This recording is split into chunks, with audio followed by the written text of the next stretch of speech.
Sont déterminés dans des équipes que la cause va arriver comme si ça va arriver. Nous comprenons que là, le nom et toujours avoir la force et l'humanité que par rapport à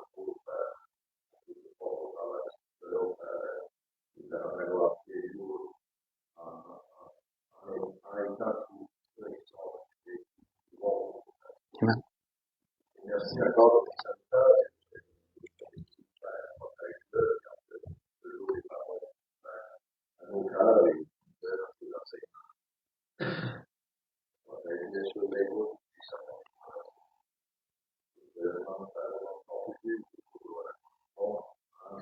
Amen. Pour ce que l'Esprit veut nous donner ce matin, je vais vous inviter à tourner dans 1er Thessaloniciens, chapitre 5. Première épître aux Thessaloniciens, chapitre 5, on va lire du verset 1 à 8 pour introduire le sujet de ce matin.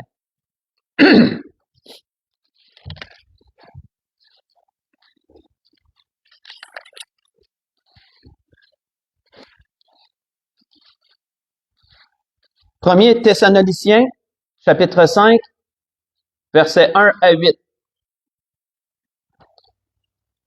Pour ce qui est des temps et des moments, vous n'avez pas besoin, frères, qu'on vous en écrive. Car vous savez bien vous-même que le jour du Seigneur viendra comme un voleur dans la nuit. Quand les hommes diront paix et sûreté, alors une ruine soudaine les surprendra, comme les douleurs de l'enfantement surprennent la femme enceinte, et ils n'échapperont point. Mais vous, frères, vous n'êtes pas dans les ténèbres pour que ce jour vous surprenne comme un voleur. Vous êtes des enfants du jour, vous êtes des enfants de la lumière et des enfants du jour. Nous ne sommes point de la nuit ni des ténèbres. Ne dormons donc point comme les autres, mais veillons et soyons sobres. Car ceux qui dorment, dorment la nuit, ceux qui s'enivrent la nuit. Mais nous, qui sommes du jour, soyons sobres, ayant revêtu la cuirasse de la foi et de l'amour, et ayant pour casque l'espérance du salut. On va finir avec le verset 9. Car Dieu ne nous a pas destinés à la colère, mais à l'acquisition du salut par notre Seigneur Jésus-Christ.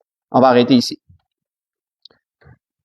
On voit, frères et sœurs, que les Thessaloniciens, s'il y a une chose qu'on ne pouvait pas leur enlever, c'est qu'ils étaient très axés sur le retour du Seigneur. C'est pas pour rien que c'est à eux autres que Paul en a enseigné le plus sur cette question-là. Parce que eux voulaient connaître le retour du Seigneur, ils entrevoyaient le retour du Seigneur.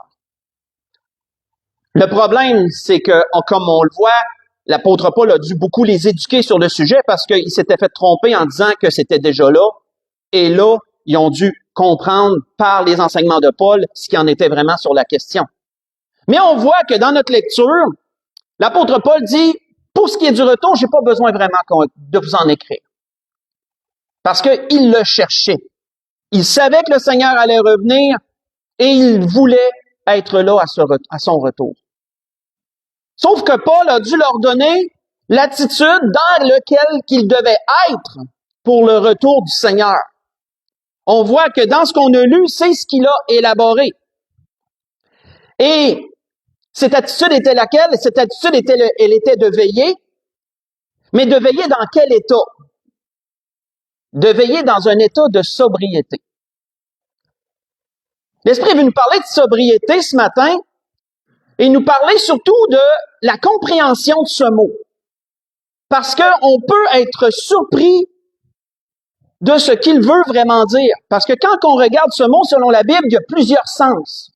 Il y a 3 sens selon la Bible à ce mot. Peut-être qu'on en connaît un plus que les autres, mais l'Esprit veut nous donner un ensemble ce matin, un tableau complet de qu'est-ce qu'est vraiment la sobriété. Parce qu'on voit qu'ici, l'apôtre Paul disait que vous attendez le retour du Seigneur. Génial. Parfait. Oui, c'est ce qu'il faut. Mais il faut être dans l'attitude de veiller pour le retour du Seigneur. Et dans quel état on doit veiller? Bien, dans cet état de sobriété. On voit ici le mot grec pour sobriété, c'est népho. Et népho ici, dans un premier temps, veut dire quelqu'un qui est calme, vigilant, concentré en esprit. Donc, voyons-nous, il nous est pas parlé d'abstention de boissons alcoolisées. Parce que la sobriété, ce n'est pas que ça. Dans un premier temps, la sobriété, c'est quelqu'un qui est capable d'être concentré, vigilant, qui sait garder un esprit clair. C'est premièrement ça, la sobriété. C'est népho. Et on voit que le parallèle que l'apôtre Paul fait de ce mot, de cet état de sobriété, il fait un parallèle avec une tendance de l'époque qui était la nuit de s'enivrer, la nuit de dormir. Et, bien sûr, dormir la nuit, tout le monde le fait. Mais on voit que l'apôtre Paul utilisait cette image-là pour démontrer que ce serait l'état du monde lorsque le Seigneur Jésus viendrait. D'une façon spirituelle, bien sûr. L'apôtre Paul ne disait pas que lorsque Jésus va revenir, tout le monde va être ivre à terre. C'est pas ça que le Seigneur voulait dire. C'est pas ça que l'apôtre Paul voulait dire. Mais cet état spirituellement-là d'engourdissement, d'aveuglement, c'était ce que Paul voulait dire. Que lorsque le Seigneur va revenir, le monde va être dans un état d'aveuglement spirituel, dans un état d'engourdissement spirituel, dans un état d'indifférence spirituelle. C'est ça que l'apôtre Paul voulait dire par l'illustration de dormir la nuit puis d'être ivre la nuit. Mais l'apôtre Paul dit, vous devez être sobre. Parce que le jour, c'est l'état dans lequel on est le jour. Hein, le jour, on est dans un état d'éveil, on a bien dormi la nuit. Le jour, on est dans un état d'éveil, on est dans une clarté d'esprit. On regarde autour de nous, on est vigilant sur la route, on voit ce qui se passe, autrement dit. Le chrétien, l'apôtre Paul disait, aux Thessaloniciens, doit être sobre spirituellement en ce qui a trait aux choses du monde. Il doit être calme, il doit être vigilant, doit être allumé d'esprit, capable de voir l'état du monde, capable de voir où on est rendu dans le temps. Le monde, dans quel état il est? Comment qu'il peut voir ça? Parce qu'il est sobre, frères et sœurs, selon la Bible, selon ce que la Bible en dit. On voit que l'apôtre Paul n'était pas le seul à donner cette définition-là de la sobriété. L'apôtre Pierre a donné la même. L'apôtre Pierre a utilisé le même mot, népho, parlant lui aussi de sobriété. On voit que, qu'est-ce que Pierre disait? Faites juste écouter. Je vais vous donner quelques exemples. Pierre disait ceci, et c'est toujours dans la même idée. Pierre dit, c'est pourquoi, saignez les reins de votre entendement, soyez sobres et ayez une entière espérance dans la grâce qui vous sera apportée lorsque Jésus-Christ apparaîtra. 1 Pierre 1, verset 13. Voyez-vous que ça rejoint exactement ce que Paul disait.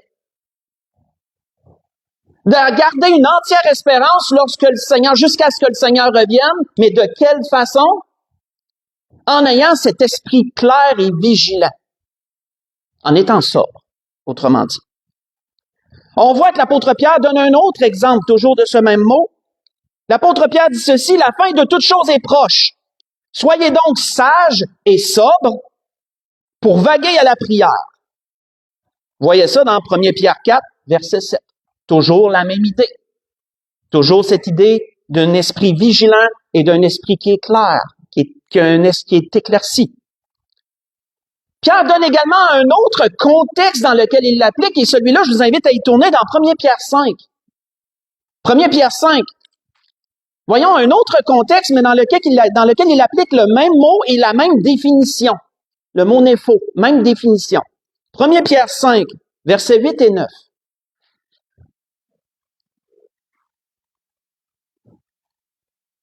Vous allez vous y reconnaître parce qu'on revient souvent sur celui-là.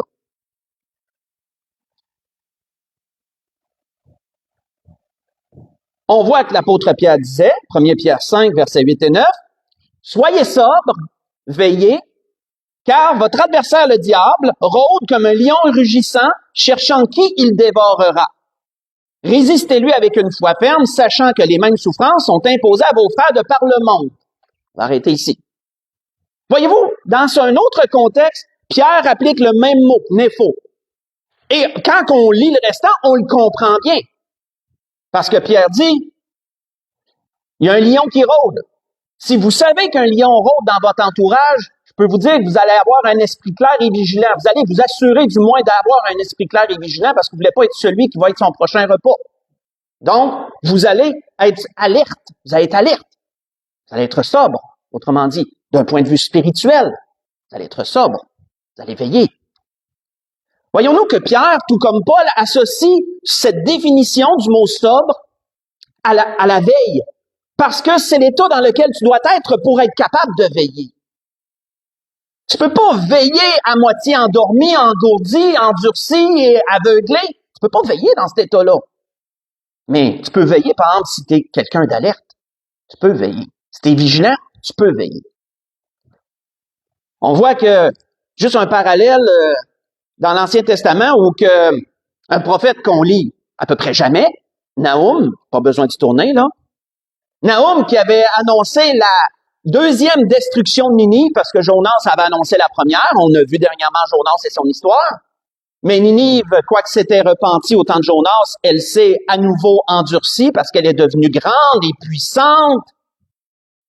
Et on voit que dans son orgueil et sa puissance, elle s'est grandement éloignée de Dieu, éloignée de sa première repentance, de sorte qu'un deuxième prophète n'est pas été envoyé à Ninive, mais il a parlé contre elle, et c'est le prophète Nahum. Et qu'est-ce qu'il a prophétisé à propos de Ninive? Il a dit, le destructeur marche contre toi, garde la forteresse, veille sur la route, affermis tes reins, recueille toute ta force. Vous voyez ça dans Nahum 2, verset 2. Qu'est-ce que le prophète prophétisait? Ben, le destructeur rôde autour de toi, il vient pour toi, veille. Mais dans quel cas tu dois veiller? Dans l'état de sobriété, tu peux veiller. On voit que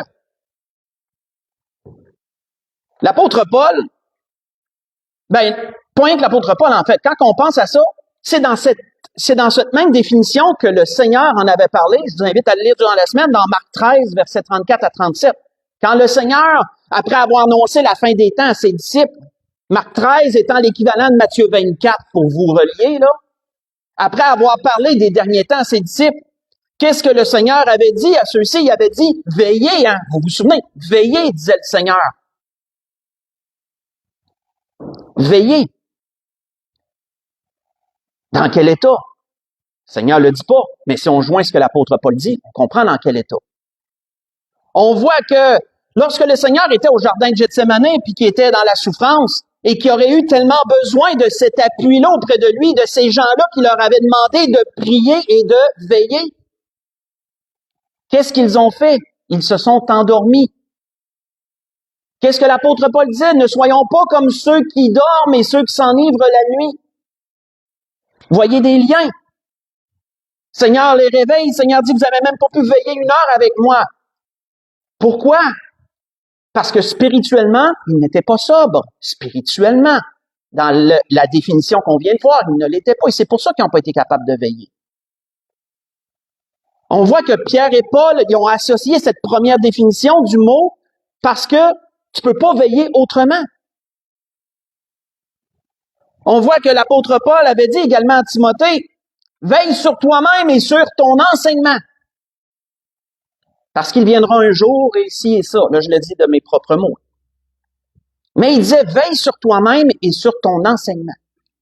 Ça veut dire quoi? Mais ça veut dire que ce type de sobriété-là va faire qu'on va veiller sur toute notre personne. Excusez-moi. C'est quoi veiller sur soi-même? C'est veiller sur les paroles qu'on dit, c'est veiller sur les actions qu'on fait, c'est veiller sur notre ensemble, notre vie en général dans son ensemble. On veille sur ces choses, veille sur toi-même et sur ton enseignement, parce que Timothée, excusez-moi, était ministre. Et donc, il devait être sobre, allumé, éclairé, vigilant dans l'enseignement qu'il donnait pour avoir un enseignement selon la parole de Dieu, bien sûr. Donc, ça, c'est pour une première définition du mot. Et comme vous voyez, déjà là, peut-être que pour certains, on ne savait pas que la sobriété s'en allait dans cela, dans les Saintes Écritures. Voyons maintenant un autre exemple. Si vous voulez tourner avec moi dans 1 Timothée 3, on va voir la deuxième définition de ce mot. Une autre définition, un autre mot. Mais toujours le même mot en français. 1 Timothée, chapitre 3. On va lire du verset 1 au verset 7.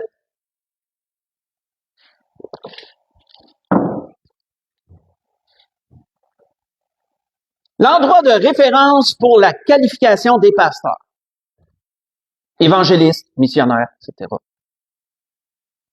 Défini par le mot évêque. Si quelqu'un veut la charge d'évêque, qu'est-ce qu'il doit avoir comme qualification? C'est ici qu'on le retrouve, c'est notre référence. On voit qu'il est dit, cette parole est certaine, disait Paul.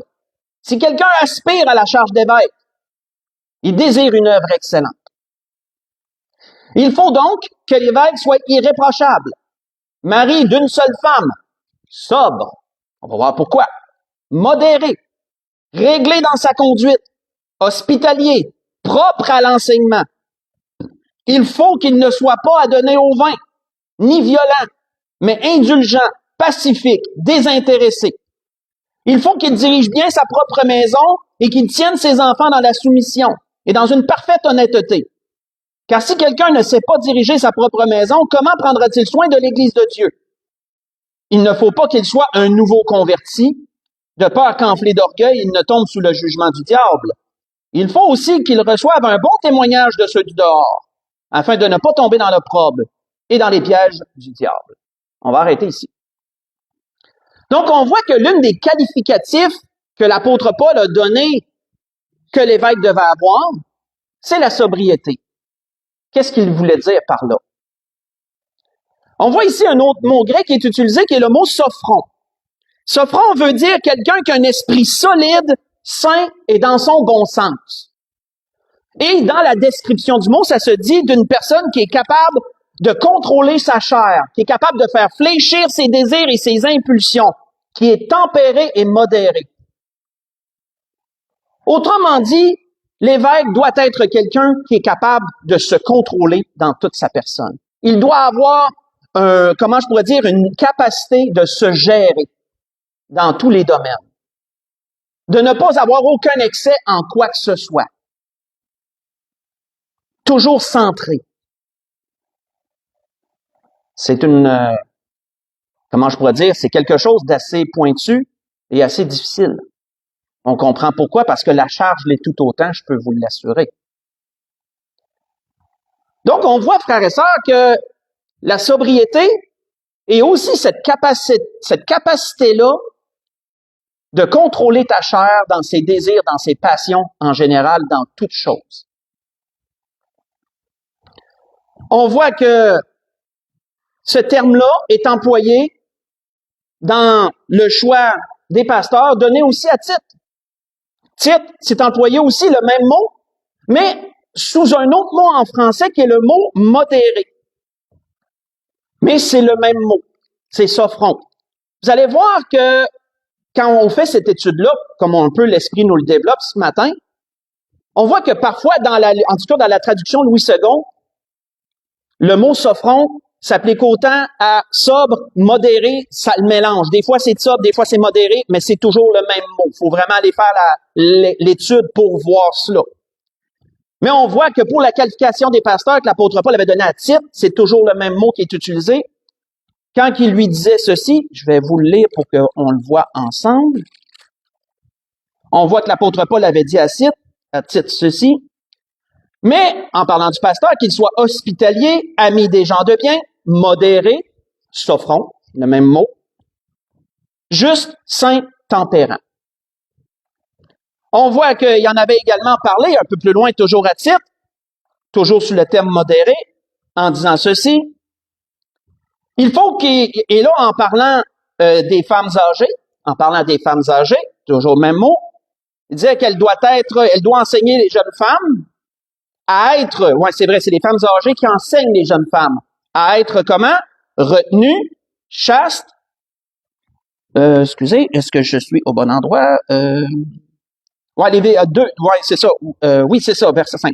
À être retenues, chastes, occupées aux soins domestiques, bonnes, soumises à leur mari, afin que la parole de Dieu ne soit pas calomniée. On voit ici que le mot sophron est retenu. Donc, sobre, modéré, retenu, toujours le même mot. En ce qui a trait à cette définition-là, qui est capable de contrôler ses désirs, ses impulsions, sa chair en général, etc. On voit que c'est enseigné également pour les vieillards, toujours le même mot, mais sous le temps de modéré. On voit que c'est toujours la même pensée qui revient. Dit que les vieillards doivent être sobres, et là, sobre représente un autre mot, c'est ce qui est drôle dans la traduction. Honnête, modéré, là, c'est le mot sophron qu'on voit ici. Saint dans la foi, dans l'amour et dans la patience. Ce que je vous ai lu, j'ai lu dans Tite 1, verset 8 pour le premier exemple. J'ai lu dans Tite 2, verset 2 concernant les vieillards, qui est toujours le même mot, mais sous le sens de modéré. Et j'ai lu également dans Tite 2, verset 5, pour ce que les jeunes femmes doivent être enseignées à être, qui est sous le sens de retenu, qui est sous le mot retenu, mais c'est toujours le même mot, sophron. L'apôtre Paul, quand il parlait de sa propre sobriété en ce sens, l'apôtre Paul avait dit une phrase qui était assez marquante de lui-même. Il avait dit « Tout m'est permis, mais tout n'est pas utile.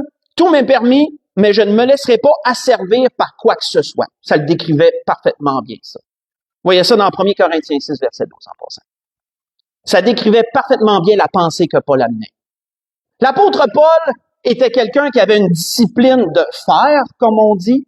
Il y avait une discipline de fer concernant sa vie. Et peu importe ce qui était même permis, tout m'est permis, disait-il, ce qui était même permis, il allait l'analyser. Et s'il voyait que quelque chose prenait le dessus sur lui ou allait prendre, il y avait un danger, non. Rien il se laisserait pas asservir par quoi que ce soit. Il se laissait pas dominer, autrement dit, par quoi que ce soit. Il y avait une discipline de fer concernant sa vie. On voit que une dernière définition pour ce même mot, toujours dans Timothée 3, mais on voit dans la suite concernant les diacres. 1 Timothée 3, mais si on lit du verset 8 à 13. Et ce qui m'a fait sourire, c'est que vous allez voir, la troisième définition est attribuée aux femmes des diacres. Ça m'a fait sourire. Mais il y a sûrement une raison. On n'était pas là à ce temps-là. 1 Timothée 3, mais versets 8 à 13. Les diacres aussi doivent être honnêtes, éloignés de la duplicité, des excès du vin. Donc, on comprend que c'est le mot, mais il ne donne pas ce mot-là spécifiquement. Mais on comprend ce qu'il veut dire. D'un gain sordide, conservant le mystère de la foi dans une conscience pure, qu'on les éprouve d'abord et qu'ils exercent ensuite leur ministère. S'ils sont sans reproche, les femmes de même doivent être honnêtes, non médisantes, sobres, fidèles en toutes choses. Les diacres doivent être mariés d'une seule femme, bien diriger leurs enfants et leur propre maison, car ceux qui remplissent convenablement leur ministère s'acquièrent un rang honorable et une grande assurance dans la foi en Jésus-Christ. On va arrêter ici. Donc, on voit que dans cette troisième définition, on voit que les femmes de diacres doivent être sobres. Quel mot est employé ici? Le mot employé ici est néphaléos. Et néphaléos veut dire tempéré, sobre, modéré, et dans la description du mot, mais ça dit d'une abstinence partielle au total aux boissons alcoolisées, au vin, entre autres choses qui est à ce temps-là prédominant, pour ne pas en faire un usage immodéré. Donc, autrement dit, ce troisième mot touche spécifiquement le point du vin, mais être sobre veut dire aussi qu'il en fait un usage modéré ou qu'il en fait pas d'usage pantoute. Les deux peuvent être définis par la sobriété dans cette description néphalios. On voit que cette variante, on la retrouve aussi dans la qualification des des évêques qu'on a vu plus haut, mais pas sur le mot sobre. On le retrouve sur le terme de modéré. C'est ça des fois qui est mêlant avec la traduction. Parce que on voit que, on le relira pas, mais on voit que dans la définition pour être pasteur, pour être évêque, il est parlé aussi d'être modéré. Il est sobre et modéré. Donc, il y a les deux définitions, mais le mot modéré veut dire néphaléos, qui sait faire un usage modéré de boissons alcoolisées ou pas du tout, dépendant de ta personne. On voit que l'apôtre Paul avait donné aux Éphésiens une image qui était très claire là-dessus. Il avait dit, ne vous enivrez pas de vin, c'est de la débauche, mais soyez au contraire remplis du Saint-Esprit. Hein, vous vous souvenez de ça dans Éphésiens 5, verset 18. Un peu une bonne description. Et donc, frères et sœurs, l'Esprit voulait nous parler ce matin de ce mot. Et comme on a vu, ce mot a beaucoup plus de sens qu'on peut y penser à la base. Pour récapituler, on a vu 3 définitions de ce même mot qu'on a vu à travers les exemples des Écritures. On a vu premièrement sobre, népho, qui voulait dire calme, vigilant et concentré en esprit. On a vu également sobre dans le sens de sophron, qui est quelqu'un qui a un esprit solide et qui est capable de se contrôler, qui a une bonne discipline. Et on a vu néphaléos, le mot qu'on vient de voir, qui veut dire qui est tempéré et modéré concernant les boissons alcoolisées. Dans tous les cas, frères et sœurs, on voit quoi? On voit que pour un chrétien, la sobriété est quelque chose d'essentiel. C'est quelque chose d'essentiel dans tout son ensemble, dans toute sa globalité. Un chrétien va être sobre dans tous les sens du terme, qu'on pourrait dire. Pourquoi? Parce que on ne veut pas que quoi que ce soit d'extérieur vienne influencer notre cœur et y implante des choses qui ne sont pas de Dieu. Parce qu'ensuite, lorsque le cœur est rempli de choses mauvaises, qu'est-ce qui arrive? Ça ressort. Et comment ça ressort? Ben, on l'a vu hier, si vous avez suivi les messages, vous avez certainement vu le message sur la langue, et là, qu'on voit, ça ressort comme ça. Pourquoi? Parce que Jésus disait que c'est de l'abondance du cœur que la bouche parle. Voyez-vous qu'il y a beaucoup de liens qu'on peut faire. Mais à la base, être sobre, c'est de ne pas laisser ce qui est extérieur venir corrompre ton cœur. Comme Salomon disait dans un proverbe, protège ton cœur. Peut-être pas le mot protège, mais ça revient à ça. Préserve ton cœur, garde ton cœur par-dessus toute chose, hein, parce que de lui sortent les sources de la vie. C'était ce que l'Esprit voulait nous dire ce matin à travers cette étude du mot sobre. Et pour conclure, je vous invite à aller dans 2 Timothée chapitre 4. 2 Timothée chapitre 4, on va conclure là. 2 Timothée chapitre 4. Et vous allez voir que l'apôtre Paul, ici, on pourrait dire que ça conclut bien le message de ce matin. 2 Timothée chapitre 4, versets 1 à 5. Où l'apôtre Paul dit à Timothée, « Je t'en conjure devant Dieu et devant Jésus-Christ, qui doit juger les vivants et les morts, au nom de son avènement et de son royaume. Prêche la parole, insiste en toute occasion, favorable ou non, reprend, censure, exhorte, en toute douceur et en instruisant. Car il viendra un temps où les hommes ne supporteront pas la saine doctrine. » Je peux vous dire qu'on est rendu là. On est rendu dans ces temps-là. Mais, ayant la démangeaison d'entendre des choses agréables, ils se donneront une foule de docteurs selon leurs propres désirs, détourneront l'oreille de la vérité et se tourneront vers les fables. Mais toi, sois sobre. Toi, sois sobre. En toutes choses. En toutes choses. Dans tout ce qu'on a vu. Sois sobre en toutes choses. Supporte les souffrances. Fais l'œuvre d'un évangéliste. Remplis bien ton ministère. La grâce que je nous souhaite à tous, frères et sœurs. Nous savons dans quel temps nous sommes rendus. Comme les Thessaloniciens, nous avons été grandement enseignés concernant le retour du Seigneur. Et on va l'être encore, j'en suis sûr.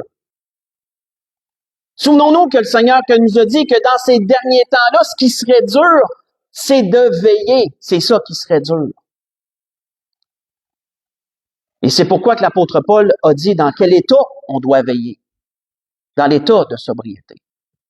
Et c'est pour ça que l'apôtre Paul disait que dans les derniers temps, les gens vont devenir la saine doctrine, ça sera plus attrayant, ça sera plus suffisant, puis même pour certains, ça sera même pas digérable pour certains.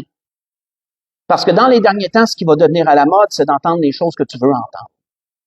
Puis ce que tu veux pas entendre, ben, tu vas t'éloigner de ça. Et on est dans ces temps-là. Mais souvenons-nous, qu'est-ce que l'apôtre Paul disait en conclusion? Mais toi, sois sobre en toutes choses.